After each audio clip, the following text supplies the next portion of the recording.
Internet पे काफ़ी common question search होता है कि स्वान नेक डिफ़ॉर्मिटी क्या होती है। तो मैं आज आपको बताना चाहूँगा कि स्वान नेक डिफ़ॉर्मिटी हमारे फिंगर्स के जो टेढ़ेपन है उनको बोलते हैं। हमारे फिंगर्स में 3 जॉइंट होते हैं, 1, 2 एंड 3।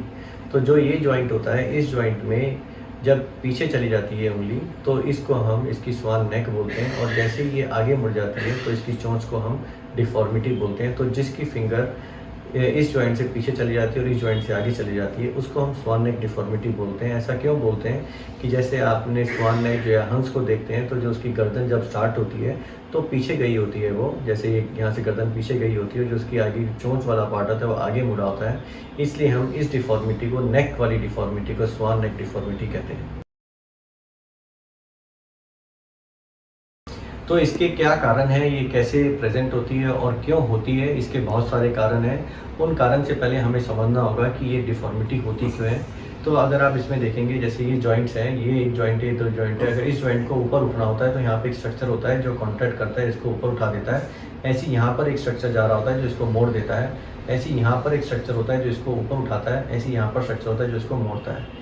तो ज़्यादातर जब भी ये जो कॉमन प्रॉब्लम होती है, जो यहाँ पे टेढ़ापन होता है ऊपर की साइड, ज़्यादातर लोगों को नॉर्मल ये स्वान नेक डिफ़ॉर्मिटी होती है, क्योंकि बहुत सारे लोग चिल्ड्रंस हैं जिनकी जो जॉइंट्स के जो लिगामेंट होते हैं बहुत रिलैक्स होते हैं और टाइट नहीं होते।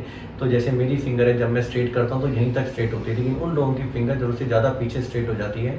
तो जैसी फोर्स वो उंगलियों को स्ट्रेट करना चाहते हैं तो वो सारा फोर्स उनका इस जॉइंट पे चला जाता है, तो इसके कारण ऊपर उठ जाती है और ये मुड़ जाती है।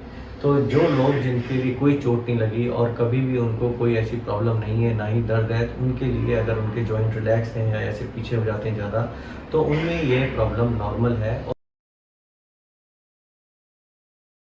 फिर कुछ लोगों में ये प्रॉब्लम चोट लगने के कारण होती है, वो जो ये धागे होते हैं उनके टूटने के कारण होती है। अगर आप मान के देखें कि आपकी जो इस स्ट्रक्चर है, इसको सीधा करने वाला स्ट्रक्चर अगर टूट गया है, तो जब वो पेशेंट सीधा उंगली करेगा तो सबसे ज़्यादा उसका फोर्स यहाँ पर तो जाएगा नहीं, उसका फोर्स यहाँ पर जाएगा। तो जैसे ही यहाँ पर जाएगा फोर्स, तो वो इस जॉइंट को पीछे ले लेगा, और क्योंकि इसका स्ट्रक्चर टूट गया है तो जो आगे का स्ट्रक्चर है वो इसको मोड़ देता है, तो ये प्रॉब्लम ऐसे हो जाती है। तो जिनको प्रॉब्लम यहाँ के जो धागा टूटने के कारण, जिसको मैलेट डिफ़ॉर्मिटी बोलते हैं, उनको दूसरी प्रॉब्लम भी हो जाती है जिसको बोलते हैं स्वान नेक डिफ़ॉर्मिटी।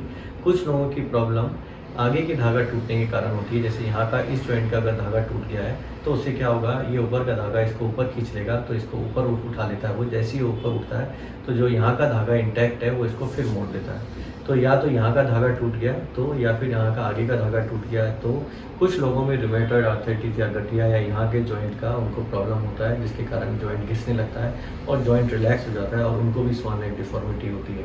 तो बहुत सारे कारण हैं, लेकिन उनमें जो मुख्य कारण जो चिल्ड्रंस हमारे पास आते हैं उनके जॉइंट रिलैक्स होने के कारण आता है। कुछ लोग आते हैं जिनके धागे टूट चुके होते हैं और उनको पता नहीं होता, और वो उसको नॉर्मल स्वान नेक डिफ़ॉर्मिटी समझकर उसका कोई ट्रीटमेंट नहीं ले रहे होते। तो ये ट्रीटमेंट के जो कॉजेज़ हैं वो धागा टूटने के कारण है, या फिर जॉइंट में रिलैक्सेशन है, या फिर उनके गठिया या फिर कोई आर्थराइटिस हो गई जिसके कारण उनके जॉइंट रिलैक्स हो गए। फिर जब ये पेशेंट्स देख रहे होते हैं कि सर हमें स्वान नेक है या मैलेट डिफ़ॉर्मिटी है, या हमें यहाँ पे प्रॉब्लम है, यहाँ पे कहाँ पर प्रॉब्लम है, इसको कैसे टेस्ट करें, तो आप एक्सरे करवा सकते हैं, जिसमें आपको पता चल जाएगा कि जॉइंट का आर्थराइटिस या जॉइंट घिस रहा है या नहीं घिस रहा है। आप एमआरआई करा सकते हैं, जिसमें आपको पता चल जाएगा अगर एक्सरे नॉर्मल है तो उसमें जॉइंट के घिसने के कोई साइन है या नहीं है। अगर आप एक्सरे नॉर्मल आता है और एमआरआई भी नॉर्मल आती है तो आप मान के चलें कि आपकी जो जॉइंट है वो नॉर्मली रिलैक्स है।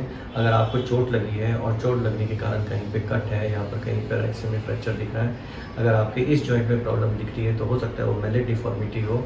अगर आपके इस जॉइंट में एक्सरे नॉर्मल आ रहा है और एमआरआई भी नॉर्मल आ रही है और आप इसको मोड़ने में असमर्थ हैं या दर्द होता है, तो आपको हो सकता है यहाँ का धागा टूट गया है, जिसके कारण आपको स्वान नेक डिफ़ॉर्मिटी है, मैलेट डिफ़ॉर्मिटी नहीं है। तो मैलेट डिफ़ॉर्मिटी यहाँ की प्रॉब्लम के कारण होता है और स्वान नेक डिफ़ॉर्मिटी यहाँ की प्रॉब्लम होने के कारण होता है।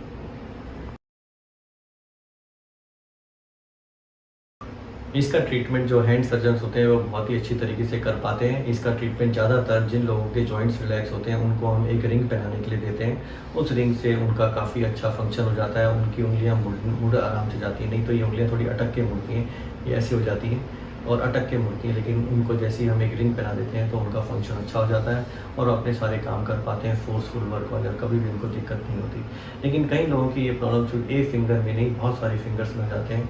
उन लोगों को हम कुछ टाइम के लिए कुछ एक्सरसाइज बताते हैं, जिसमें उनको प्रैक्टिस करना होता है कि जब भी वो पूरा हाथ खोलें तो पूरा ऐसे ना करके खोलें, सिर्फ उनको इसके ऐसे करके खोलें उंगलियाँ जब भी खोलनी है, क्योंकि हमारी आदत होती है कुछ भी हमें खोलना है तो हम ऐसे करके खोलते हैं एकदम।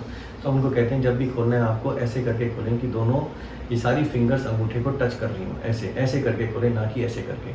तो इससे उनको एक एडेप्टेशन हो जाता है और फिर वो जो पूरा सीधा होने के कारण जो उनके जॉइंट्स लॉक हो जाते हैं वो उसको अडेप्ट कर देते हैं और फिर उनको कभी भी उनके जॉइंट लॉक नहीं होते और उनको समझ में आ जाता है कि उसको किस टाइप से करना है, किस टाइप से काम करना है। लेकिन कुछ लोगों को इसके बाद भी दर्द होने लगता है और उनका प्रोफेशन गिटार या बहुत सारे ऐसे काम होते हैं जिन पे वो ऐसे नहीं कर पाते, उनको फुल स्ट्रेट वो मूवमेंट करना ही होता है, तो हम उनके लिए कुछ ऑपरेशंस करते हैं और उससे उनको कई फ़ायदेमंद होते हैं और वो अपना नॉर्मल दोबारा काम कर पाते हैं।